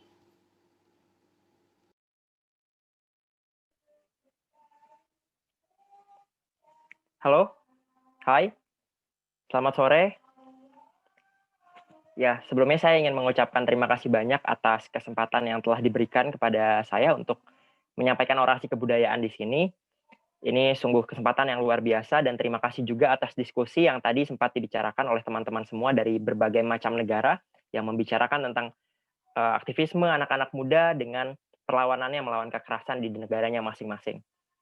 Bagi saya itu semua adalah sebuah pembelajaran karena saya mendengarkan banyak sekali cerita-cerita yang akhirnya membuat kita harus belajar kembali bahwa benar ada dampaknya antara masa lalu dengan masa kini gitu. Dan apa yang kemudian bisa kita lakukan adalah mencegah hal-hal yang terjadi di masa-masa lampau untuk bisa kita jadikan sebagai sebuah pembelajaran yang baik. Dan mohon maaf teman-teman semua, saya akan memberikan orasi kebudayaan saya dalam bahasa Indonesia. Jadi semoga ini semua menjadi pembelajaran lagi bagi kita semua dan saya pun juga masih belajar di sini. Baik, Desember 1996 adalah tahun kelahiran saya. Sekitar 2 tahun sebelum tumbangnya rezim diktator di Indonesia alias rezim Orde Baru. Buku-buku, arsip, sejarah, serta cerita tokoh-tokoh menjadi bukti otentik betapa langgengnya kekuasaan seorang atas orang lain di suatu negara yang banyak mengeruk ibu bumi untuk kepentingan dan kekayaan penguasanya sendiri. Hingga reformasi kemudian kian semakin terang pada tahun 1998. Menghasilkan mimpi-mimpi serta cita-cita yang kemudian ingin kembali membangun Indonesia yang demokratis dan terhindar dari kuasa rezim yang koruptif. Tak juga bisa dilupakan bahwa gerakan massa yang juga melibatkan mahasiswa generasi tersebut menjadi kisah-kisah yang tak pernah henti-hentinya diceritakan pada generasi-generasi yang lahir di masa krisis Indonesia saat itu, atau bahkan generasi-generasi yang lahir saat ini. Kembali mengingat pada keruntuhan rezim Orde Baru, meski demikian, beberapa doktrin rezim Orde Baru yang lama bercokol masih menjadi bayang-bayang yang hidup dan tumbuh bersama generasi-generasi baru ini. Tak terkecuali adalah kisah pengkhianatan G30 SPKI. Masih melekat dalam ingatan saya bahwa beberapa kali film tentang pengkhianatan G30 SPKI ini diputar di ruang-ruang saya tinggal, menjadi tontonan keluarga bahkan perbincangan rekan-rekan di sekolah dasar. Hal tersebut kemudian membuat saya mendengar kata PKI saja sudah sangat mengerikan, meski sebenarnya wujud dan bentuknya saat itu belum benar-benar saya ketahui. Namun hal yang pasti saya ingat, doktrin itu sempat membutakan saya dan melihat nilai-nilai kemanusiaan, termaksud saat seharusnya saya berempati pada pembunuhan massal 1965 dengan dalih perjuangan. Sekian tahun berjalan, kemudian saya yang lahir dari keluarga biasa dan tinggal di daerah pinggir kota dengan norma-norma mayoritas yang hidup bersama, akhirnya membuat saya ingin membuat saya untuk hidup biasa saja dan patuh pada peraturan negara, menjadi warga negara yang taat dan berbakti pada bangsa. Namun akhirnya ada sebuah pembelajaran yang akhirnya saya dapatkan. Pada saat itu usia saya masih duduk di kursi kelas 3 sekolah dasar. Usia saya masih di bawah 10 tahun. Saya melihat sebuah pembicaraan, saya melihat sebuah berita di televisi dengan sebuah headline yang masih teringat dalam benak saya, si kaya makin kaya dan si miskin makin miskin.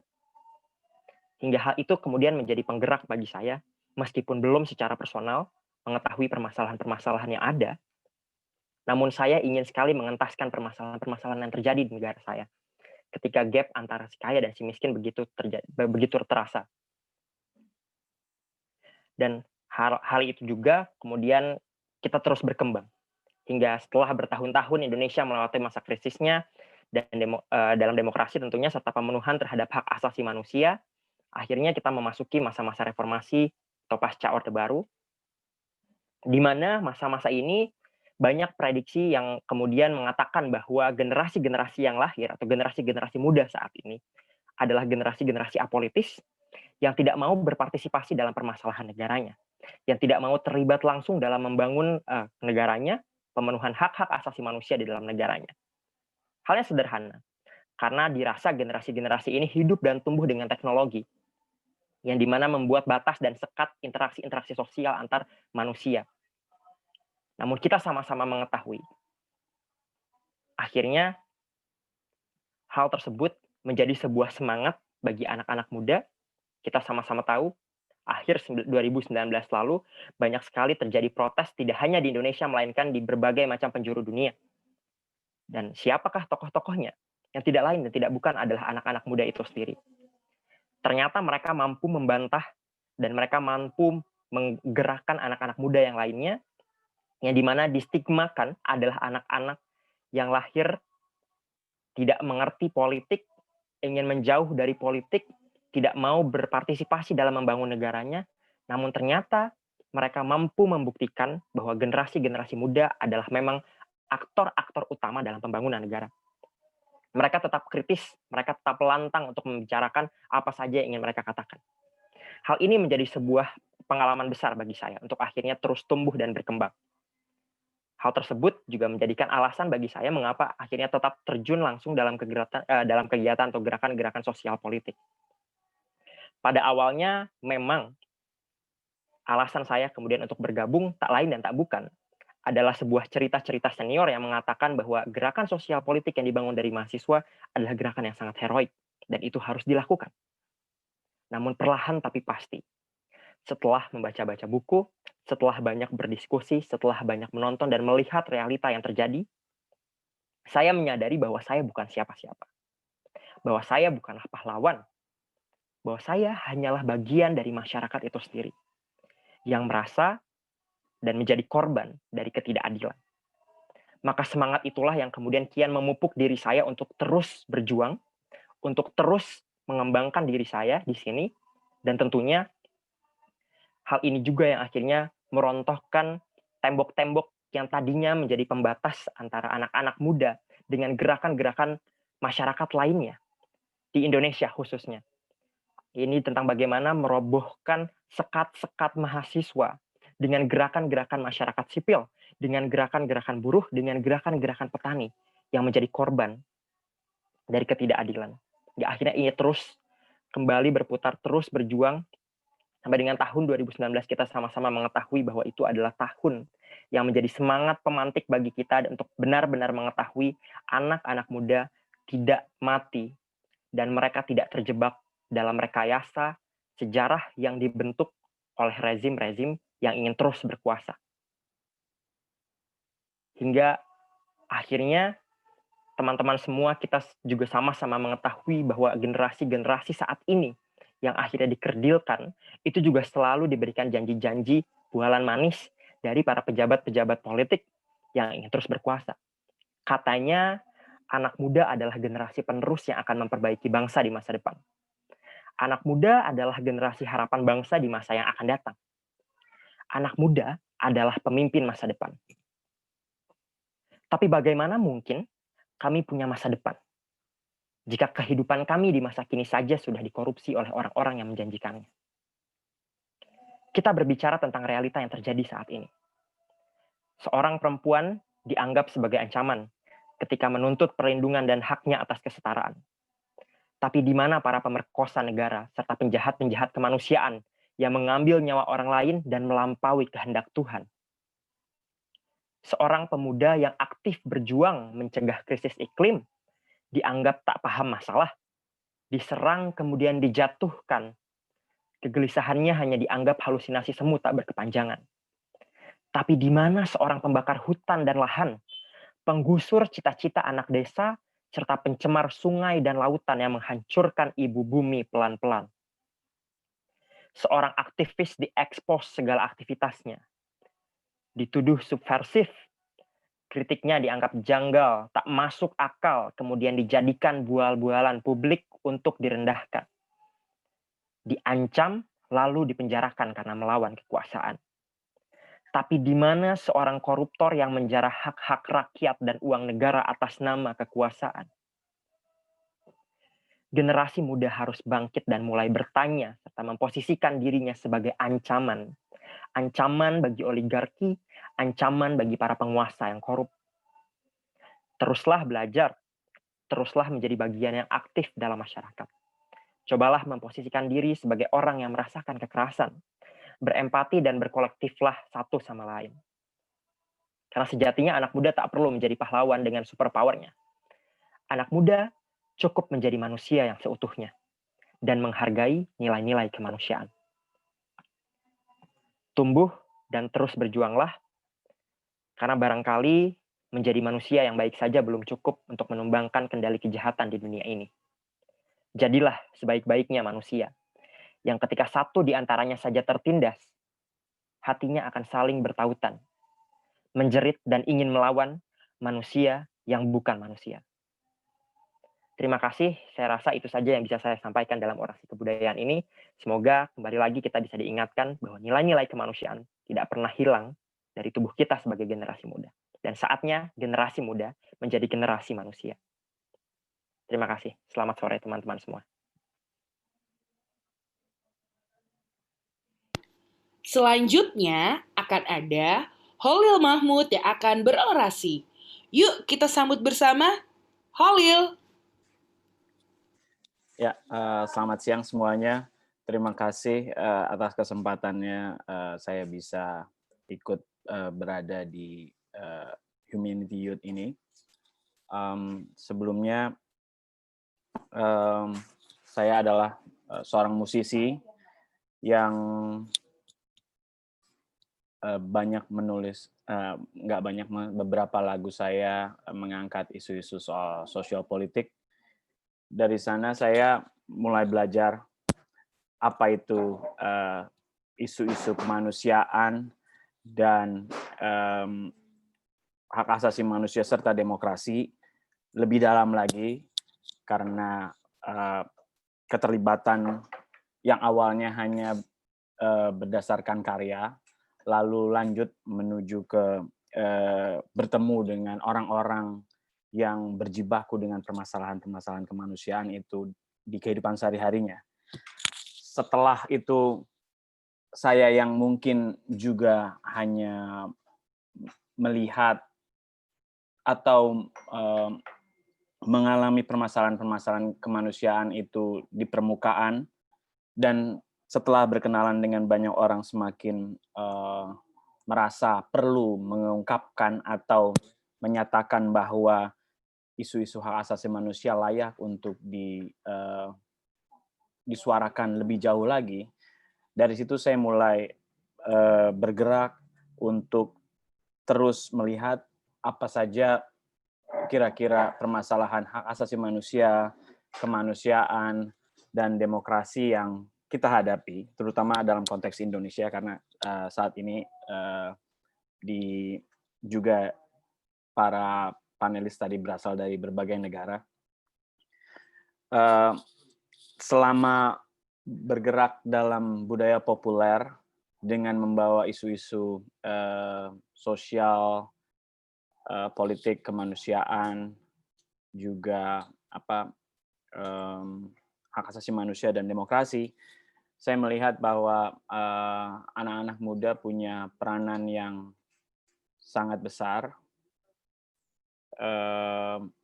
Bahkan dalam 2 tahun belakangan ini saya melihat bahwa anak-anak muda ternyata seperti yang tadi sudah dibicarakan oleh Manik dalam orasi sebelum saya, bahwa mereka ternyata punya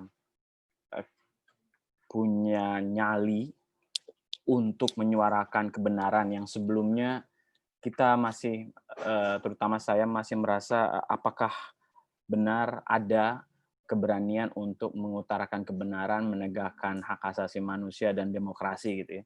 Karena pada kenyataannya di Indonesia selalu saja berhasil dibungkam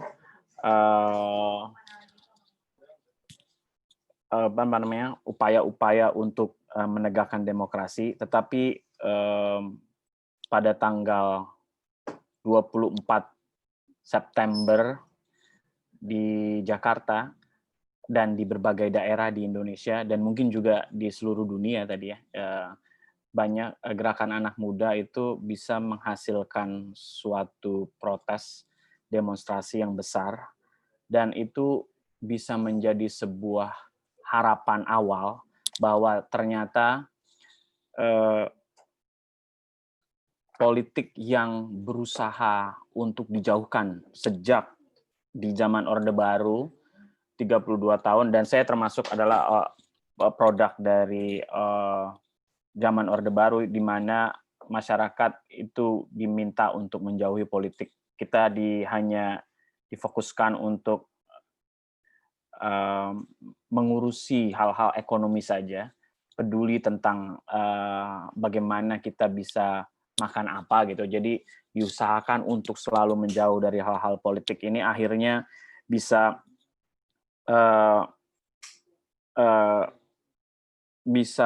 hanya sedikit orang yang berhasil keluar dari kungkungan bahwa politik itu adalah urusan kita semua gitu. Yang mana sebenarnya demokrasi itu menuntut kita untuk bisa berkontribusi bukan hanya 5 tahun sekali, tapi juga setiap hari. Nah, dengan kita memakai sistem demokrasi, tapi partisipasi politiknya rendah, itu mengakibatkan kita tidak bisa menjalankan demokrasi dengan baik, yang mana akhirnya ketika demokrasinya semu, hanya sekedar nama aja atau formalitas, dia menyebabkan banyak elemen-elemen dalam demokrasi itu yang tidak terpenuhi, yaitu salah satunya penegakan hak asasi manusia tidak terpenuhi, impunitas masih terus terjadi, dan sampai sekarang seperti yang tadi sudah beberapa panelis di berbagai negara sebutkan, juga masih terjadi di Indonesia dan di berbagai negara ya. Banyak bahkan orang-orang yang melakukan kekerasan atau melakukan kejahatan kemanusiaan hanya diberikan sanksi yang rendah, tapi setelah masyarakat lupa dengan kasusnya, mereka tetap mendapatkan promosi jabatan dan berhasil mencapai posisi yang penting di pemerintahan selanjutnya gitu. Jadi bukan hanya impunitas tidak terjadi, tapi tidak ada political will dari pemerintah untuk menyelesaikan kasus, memberikan hukuman yang setimpal kepada orang-orang yang melakukan kejahatan kemanusiaan. Dari situ saya menganggap bahwa negara ini jika ingin bisa menegakkan demokrasi dengan baik, kita banyak bertumpu kepada anak muda, di mana anak muda punya suara yang kuat, secara populasi juga banyak gitu ya. Dan bagaimana agar anak muda itu bisa sadar bahwa partisipasi politik setiap harilah yang bisa memungkinkan hak asasi manusia itu tegak, impunitas itu hilang, dan dari situ saya ingin menyatakan bahwa harapan berdasarkan dari peristiwa demonstrasi di Jakarta dan di seluruh Indonesia pada tanggal 24 September itu ada. Jadi orang-orang itu bisa kita harapkan, anak-anak muda terutama bisa kita harapkan untuk terus mengkritisi jalannya demokrasi di Indonesia. Tetapi juga kita harus terus waspada bahwa upaya-upaya untuk melemahkan demokrasi terus selalu ada, bahkan bukan hanya di negara yang demokrasinya belum bagus, tapi di negara-negara yang demokrasinya sudah bagus aja juga ada gitu, apalagi di negara yang belum bagus. Jadi kita mesti waspada. Tantangan-tantangannya seperti yang tadi saya katakan bahwa dan mungkin tadi moderator sempat menyinggung juga bahwa di sekolah banyak di sekolah-sekolah formal banyak pelajaran-pelajaran yang tidak memberikan informasi atau ilmu sejarah yang tepat gitu, sehingga setelah kita keluar dari sekolah kita justru tahu bahwa pelajaran bahwa apa yang dipelajari di sekolah itu bukan seperti yang seharusnya terjadi, seperti yang terjadi gitu ya. Jadi dari situ saya merasa bahwa masyarakat, anak muda harus aware dengan politik dan tidak merasa tabu untuk terlibat politik. Politik dalam artian terlibat aktif untuk memantau kinerja pemerintah, menjalankan kewajibannya sebagai warga negara dan menuntut haknya sebagai warga negara. Jadi bagaimana kita dijauhkan dari politik selama 32 tahun dan masih terjadi juga sebenarnya sekarang, walaupun tidak secara formal gitu ya, bahwa demokrasi sudah dibuka, iya, tapi masih saja terjadi bahwa elemen-elemen demokrasi itu tidak disadari oleh masyarakat, apa aja sebenarnya partisipasi yang dalam harian itu yang perlu gitu. Itu jadi satu permasalahan. Lalu permasalahan berikutnya adalah bagaimana kebebasan berpendapat yang kita jaga di dalam demokrasi itu kadang-kadang juga dipakai untuk membungkam hak asasi manusia yang lain gitu. Jadi kebebasan berbicara yang bagian dari salah satu hak asasi kita digunakan untuk membungkam hak asasi yang lain. Jadi sebenarnya kayak free rider, penumpang gelap gitu ya, penumpang gelap dalam demokrasi. Itu juga perlu kita waspadai dalam situasi seperti ini sehingga kita bisa tahu mana sebenarnya yang benar-benar berjuang untuk demokrasi, mana yang sebenarnya yang merupakan agen-agen bayaran. Ini di dalam sosial media juga banyak kita bisa temukan, walaupun mungkin tidak bisa kita berikan, kita tidak bisa menyuguhkan bukti, tapi kita bisa merasakan bahwa peperangan wacana itu adalah pertarungan antara orang-orang biasa yang beropini dengan buzzer. Sekarang jadi pemerintah, bukan hanya pemerintah tapi mungkin banyak orang menggunakan fasilitas buzzer yang bisa mengacaukan sendi-sendi dalam demokrasi.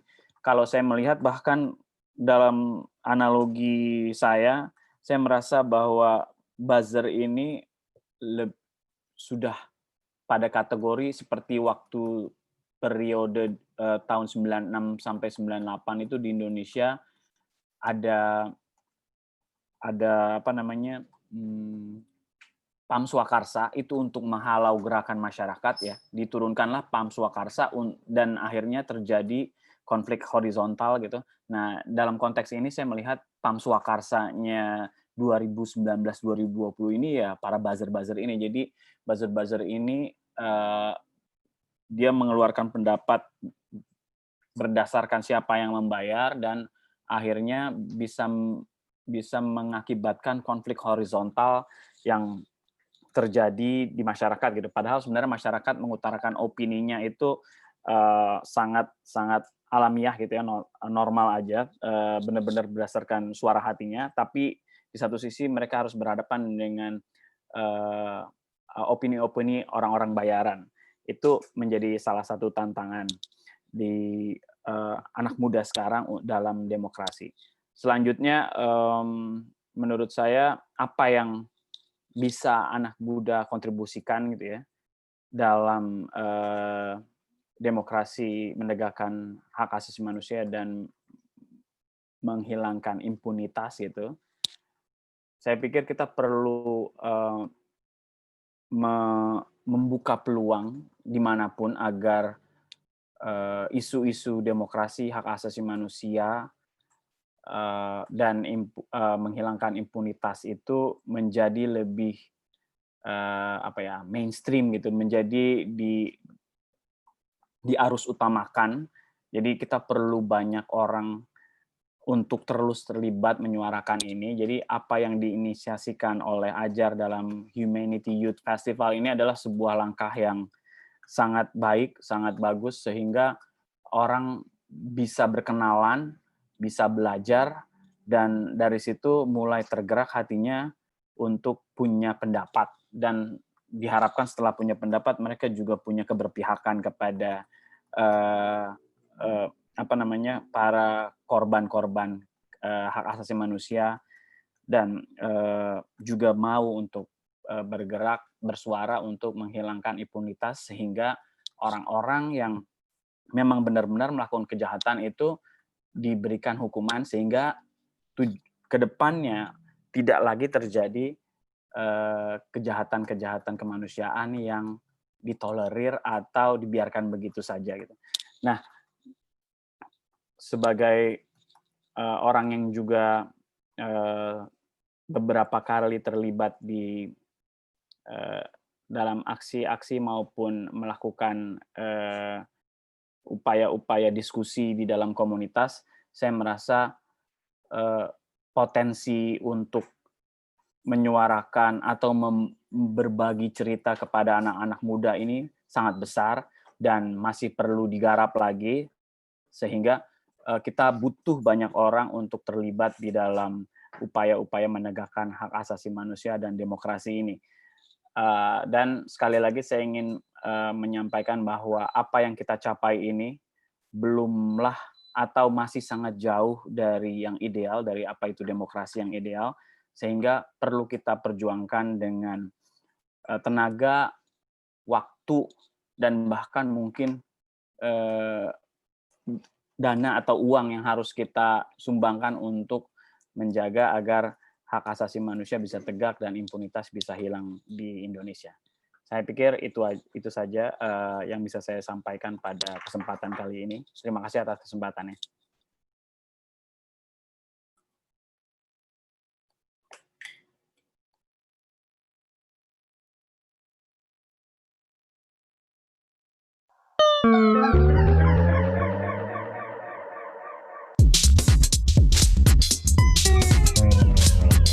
Mari jadikan ruang diskusi ini menjadi ruang setara bagi kita semua untuk berekspresi dan berbagi. Selamat belajar kemanusiaan di Humanity. Segala doktrin yang telah tertanam dalam diri kita sejak kecil hanya bisa dihapus dengan cara yang serupa, menggunakan karya seni, sebagaimana yang diinisiasi oleh Ajar ini. Dengan menyentuh langsung jiwa, menyusup dalam pikiran hingga akhirnya menjelma menjadi kesadaran baru. Saya sendiri percaya bahwa impunitas itu sementara dan seni itu selamanya. Setelah melalui 20 bulan ini pun masih merasa ini adalah isu yang jauh gitu, karena saya nggak pernah mengalami, saya sebelumnya tidak punya interest khusus untuk membaca berita-berita yang ada kaitannya dengan isu-isu kemanusiaan seperti ini gitu.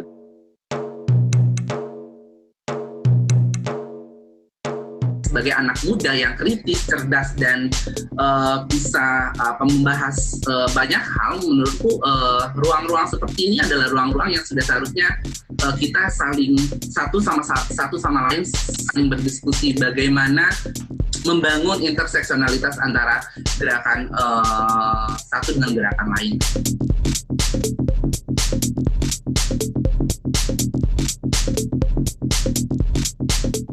Kalau misalnya memang akhirnya kemawasan dan sensitivitas sosial kita bertambah gitu, itu akhirnya kita bisa jadi berangkat dari kepedulian, kita akhirnya bisa jadi lebih mawas sama apa yang terjadi di sekitar kita, nggak mesti isu-isu yang besar gitu. Aku juga nggak pengen jadi tiba-tiba hero kompleks gitu, dan kita juga benar-benar nggak akan bisa ngejanjiin kalau misalnya setelah ini Velvet akan selalu bikin karya yang merespon isu-isu kekerasan atau pelanggaran HAM. Tapi dengan adanya kepedulian sama apa yang terjadi di sekitar kita, nantinya aku rasa ya, isu-isu yang tadinya kalau kata Mbak Kila tanda kutip berat ini yang nggak akan terasa berat lagi.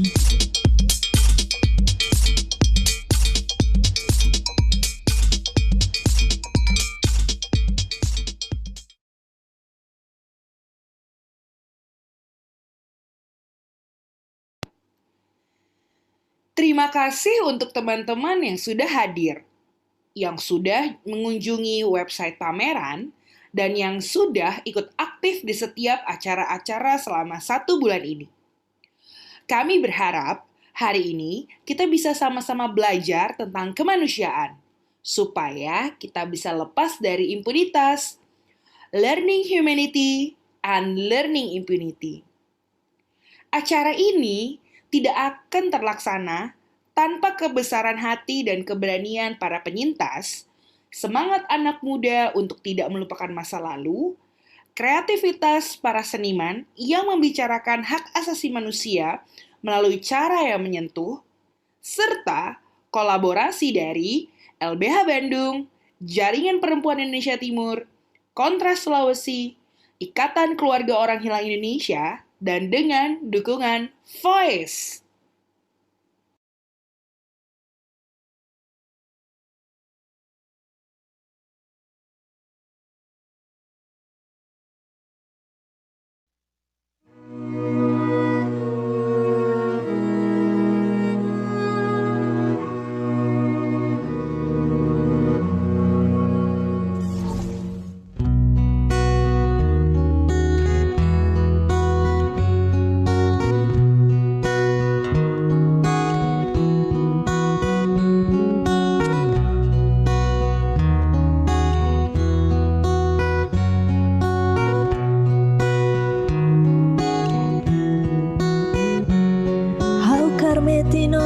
Rohan, wain hira siramai militari dadehan lori dane hau hanuin bai sekolah husi kareta larang hare o mata wen sulitin tolu nulu liu nene mai be ohin hau fila bahau moris fati.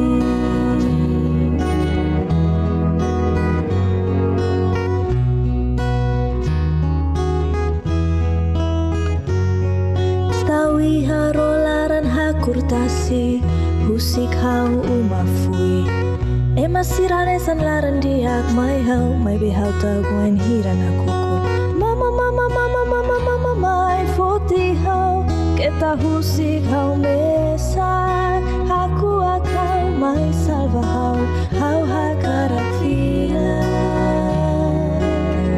fila bahau horik fati. Karak fila bahau horik fati.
Kita kirinan feton mosulori lia menon nia hetan hau mama husiknya anfiar kata klialos pelemosu no milagremos mama hau yada